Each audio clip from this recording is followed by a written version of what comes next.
தமிழகத்தை ஆண்டு கொண்டிருக்கக்கூடிய முதலமைச்சரோ அல்லது இந்த ஆட்சியோ விளக்கம் சொல்லி இருக்கிறதா? அதற்குரிய காரணத்தை இதுவரை சொல்லி இருக்கிறதா? இல்லையே.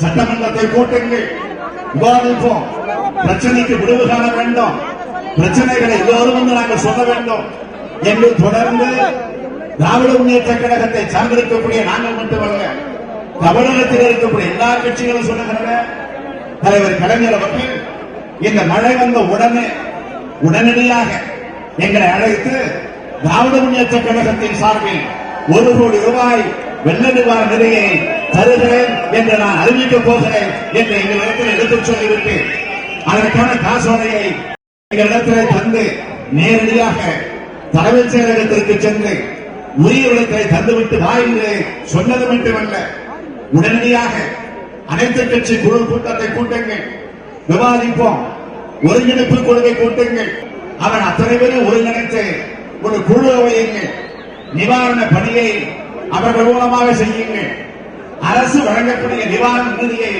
அவர்கள் மூலமாக வழங்குங்கள். அப்படி வழங்கினால் அதில் ஊழல் நடைபெற வாய்ப்பில்லை. முறையாக பாதிக்கப்பட்டிருக்கக்கூடிய மக்களுக்கு முறையாக போய் சேரும் என்று மிக தெளிவாக எடுத்து சொன்னார். நான் இந்நேரத்தில் உங்களுக்கு நினைவுபடுத்த விரும்புகிறேன். இதே திராவிட முன்னேற்ற கழகம் ஆட்சி பொறுப்பில் இருந்த போது 5 முறை நம்முடைய தலைவர் கலைஞர் அவர்கள் தமிழகத்தினுடைய முதலமைச்சராக இருந்த போது எத்தனையோ முறை நம்முடைய தமிழ்நாட்டில் மழை வந்திருக்கிறது, வெள்ளம் வந்திருக்கிறது, புயல் தாக்கி இருக்கிறது.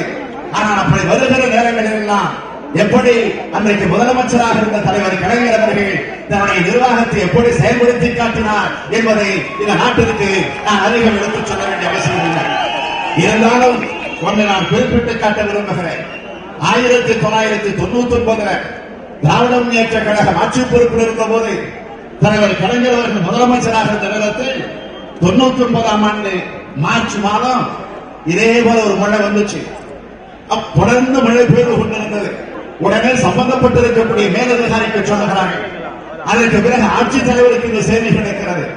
அப்பொழுது வெளியேற்கால 4 மணி இந்த செய்தியை மாவட்ட ஆட்சித்தலைவர் அவர்கள் முதல்வராக இருக்கக்கூடிய தலைவர் கலைஞரிடத்தில் நேரடியாக அங்கிருந்து உடனடியாக தொலைபேசிகளையே தொடர்பு கொண்டு விவரத்தை சொல்லுகிறார். எப்பொழுது நன்றாக கவனியுங்கள். விடியற்கால 4 மணிக்கு மாவட்டத்தினுடைய ஆட்சித்தலைவர், திருவள்ளூர் மாவட்டத்தினுடைய ஆட்சித்தலைவர் IAS அதிகாரி பிரபாகரன் அவர்கள் அவர்தான் இந்த செய்தியை சொல்லுகிறார். செய்தியை சொன்னதும் அடுத்த வினாடி கோபாலபுரத்திலிருந்து தலைவர் கலைஞர் அவர்கள் கிளம்பி 4 மணிக்கு 5 மணிக்கு இதே சென்னை செய்தியாளர் கோட்டையில் அதிகாரிகளை கூப்பிடுகிறார், பொதுப்பணித்துறை அதிகாரிகளை கூப்பிடுகிறார், தலைமைச் செயலாளர் அழைக்கிறார். இன்னும் நான் சொல்லுகிறேன், அந்த நேரத்தில் பொதுப்பணித்துறை அமைச்சராக இருந்தவர் தான் அமர்ந்திருக்கக்கூடிய துரைமுருகன் அவர்கள். அவர் அப்பொழுது சென்னையில் இல்லை. அவரும் விடியற்கால அவருடைய வீட்டில ஒரு துயரை செய்தி, அவருடைய மாமனார் மறைவு செய்தி அப்பொழுதுதான் அவருக்கு கிடைக்கிறது. அந்த செய்தியை கேள்விப்பட்டு அந்த இறுதி மரியாதை செய்வதற்காக அவர் சென்னையிலிருந்து புறப்பட்டு காரிலே போய் கொண்டிருக்கிறார். அப்பொழுது தலைவர் கலைஞர் அவர்கள் பொதுப்பணித்துறை அமைச்சருக்கு தகவல் சொன்ன தலைவரே தொலைபேசியை தொடர்பு கொள்கிறார். அப்பொழுது நான் துக்க நிகழ்ச்சிக்கு போய் கொண்டிருக்கிறேன் என்று அந்த துரைமுருகன் சொன்னப்போ தலைவர் என்ன சொன்னார் தெரியுமா? நீ வர வேண்டாம், நீ உன்னுடைய மாமனார் இறந்திருக்கிறார், ஒரு இல்லத்திலே ஒரு துயரமான செய்தி வந்திருக்கிறது, நீ அங்கே போ, நான் குடலுக்கு நானே போகிறேன் என்று சொல்லி தலைவர் கலைஞர் அவர்கள் அந்த நேரடியாக நிவாரணப் பணியில் உடனடியாக ஈடுபட்டு அந்த ஆபத்தில் இருந்து அன்றைக்கு காப்பாற்றிய சென்னை மாநகர மக்களை காப்பாற்றிய தலைவர் தான் இங்கே வீச்சிருக்கக்கூடிய நம்முடைய தலைவர் கலைஞர். அவர்தான் இன்றைக்கு சம்பளமாக்கும் ஏரியில நடைபெற்றிருக்கக்கூடிய இந்த தவறுக்கு நீதி கேட்டு விசாரணை கமிஷனை உடனடியாக அமைத்திட வேண்டும் என்று இன்றைக்கு இந்த போராட்டத்தை அறப்போராட்டமாக நடத்தி கொண்டிருக்கிறார். எனவே சென்னையை நாசக்காடாக ஆக்கியிருக்கிறார்கள். ஏறக்குறை 25,000 கோடி ரூபாய் அளவிற்கு நஷ்டம் ஏற்பட்டிருக்கிறது. ஏறக்குறை 20 லட்சம் மக்கள் இந்த வெள்ளத்திலே பாதிக்கப்பட்டிருக்கிறார்கள். 700க்கும் மேற்பட்டவர்கள் உயிரிழந்திருக்கிறார்கள். இதற்கெல்லாம் யார் காரணம்? நான் அழுத்த நிறுத்தமாக சொல்லுகிறேன், தமிழ்நாட்டுடைய முதலமைச்சராக இருக்கக்கூடிய அம்மையார் ஜெயலலிதா அவர்கள் தான் இதற்கு முழு காரணம்.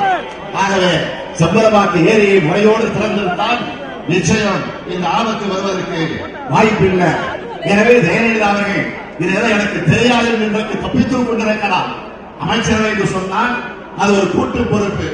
ஆகவே உதவி பொறியாளர் தான் இந்த தவறு செய்தார் என்று சொல்லி பொறியாளர் தப்பித்து விட முடியாது.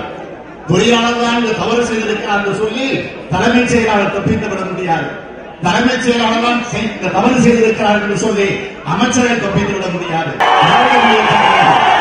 தலைவர் பழையவர்கள் ஆட்சி பொறுப்பு அமர்கிற போது இதற்கெல்லாம் பதில் சொல்லக்கூடிய காலம் வரும் வரும் வரும் என்று சொல்லி விடைபெறுகிறேன். நன்றி.